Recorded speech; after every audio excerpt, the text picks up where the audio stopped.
Hey guys, welcome back to the channel. This is a recap of the Sharks game against the Washington Capitals on January the 15th, 2026. Sharks win 3-2 in regulation over the Washington Capitals in Washington. They notched their 24th win of the season and take sole possession of first wildcard spot, and they tie Seattle for third, in the Pacific Division. They're still in a playoff spot. They're still eking out wins. This game was controlled early by the Capitals, but then the Sharks took back control and really held it until the end of the second period. They were almost dominant. You can see in the shots department here, they had 23 shots to the Capitals, 9 in the first two periods of play, and it seemed like the play reflected it. And a goal by Dylan Strome on the power play, which honestly was kind of a weak call because the Capitals player, I forget who got hit. I think it was Ethan Frank, and Vinny Iorio was the one who took the penalty.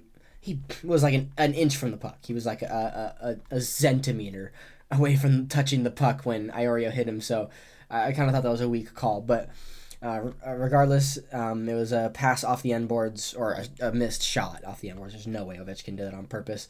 By, again, Alexander Ovechkin. Dylan Strome puts in the rebound. And that would be the only goal Nedeljkovic gives up in this game. He played fantastic. I think he should have gotten a star, especially in that third period. He was phenomenal.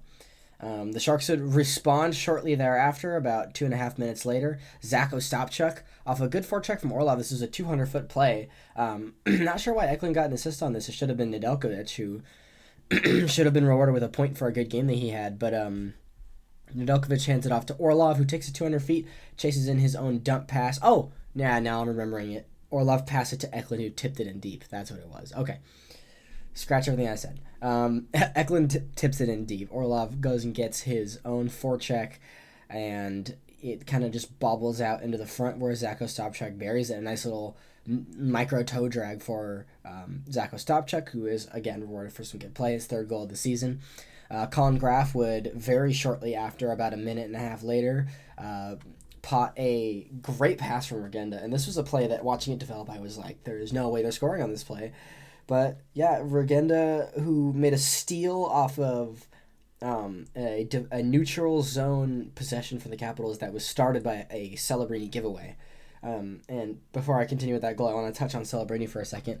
He had, I think, 6 shots on goal in the first period alone. He was rocking and then kind of slowed down, and he had quite a few bobbles tonight, quite a few giveaways and stuff that was actually high danger giveaways, and I was a bit unhappy with his carelessness with the puck, because I could tell he was hungry for a goal, hungry for a point, hungry for a play off of so many shots in the first period. None of them went in. He did end up getting an assist tonight, but Macklin wanted a goal, and he should have had one. He should have had one. Colin Graff puts in a really nice play from Regenda, and a really good tip-in from Graff. Good hustle by that line. Chernyshov started the game on Celebrini's line, but was moved down, and I thought that was apt because he wasn't playing very well, and Regenda was, and Regenda rewarded, and he gets a goal as well.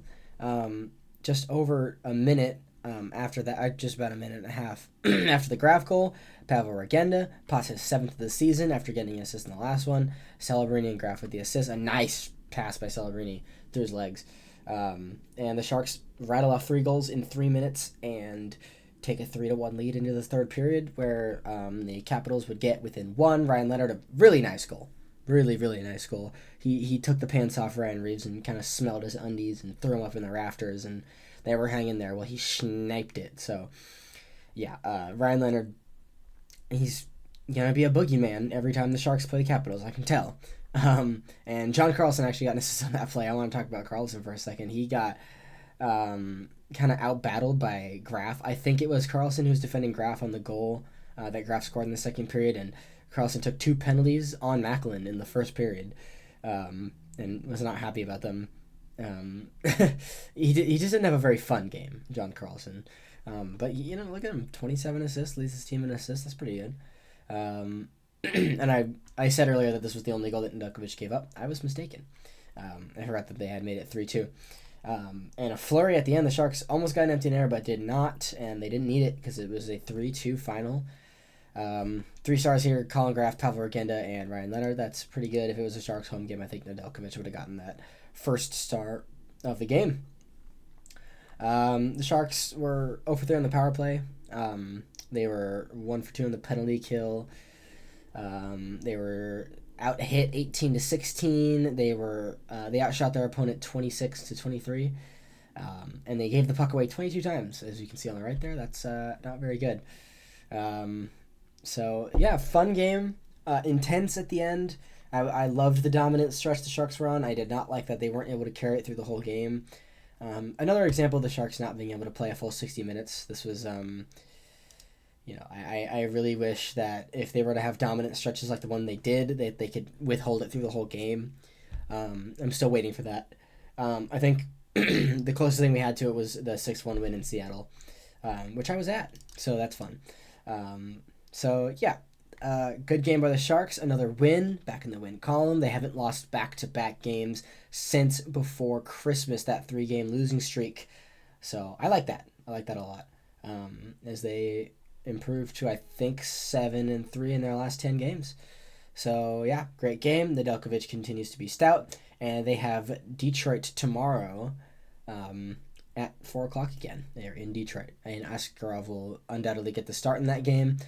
And Will Smith skated this morning and is apparently a game time decision for tomorrow's game, which makes me think who will maybe come out of the lineup. I'm thinking, I don't want to sit Chernyshov, but he's had 3 games in a row where he's been pretty weak. I think the hype of his start has kind of died off a little bit. I would hate to see him have to go back to the AHL, but maybe sitting him for a game or two could send a message. I don't think that's the right idea, but it's worked in the past with Klingberg, so I guess we'll see.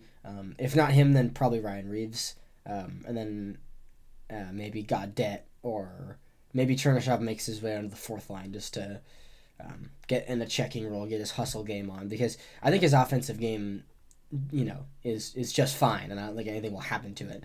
Maybe it's just his hustle that Morrisow's not happy with, because he doesn't just demote guys. Like, he's pretty loyal to his lineup. He doesn't just demote guys willy-nilly, but he demoted him pretty early on in this game. I think it was the beginning of the second period that he demoted him, so maybe sometime in the 4th line we'll do Chernyshov, right?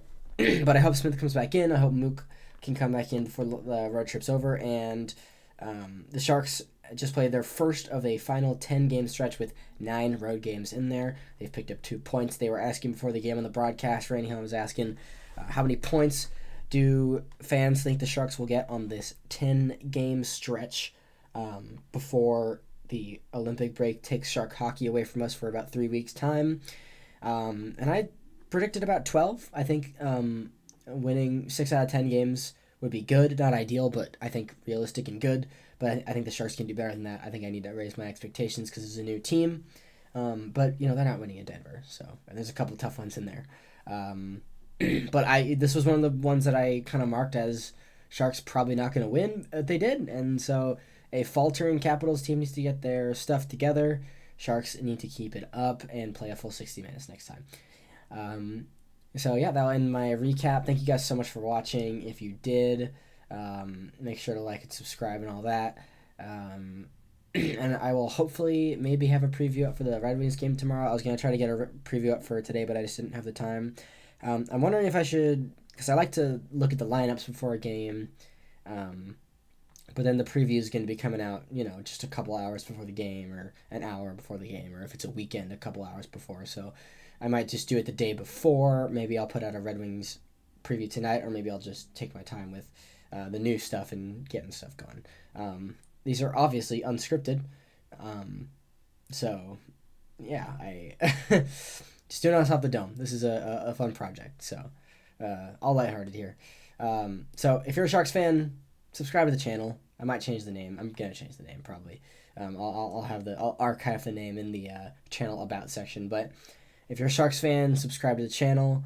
I'll hopefully be able to commit to this channel and have some more Sharks content for you on the way, and just have this be a forum for Sharks fans to interact and us to share our fandom with this up and coming team. Thank you guys very, very much for watching.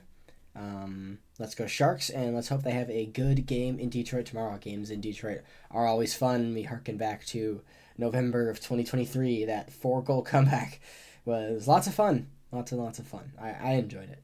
I enjoyed it. Didn't you guys who watched that game? Yeah, you did. I know you did. So thanks for watching, guys. Have a good rest of your night.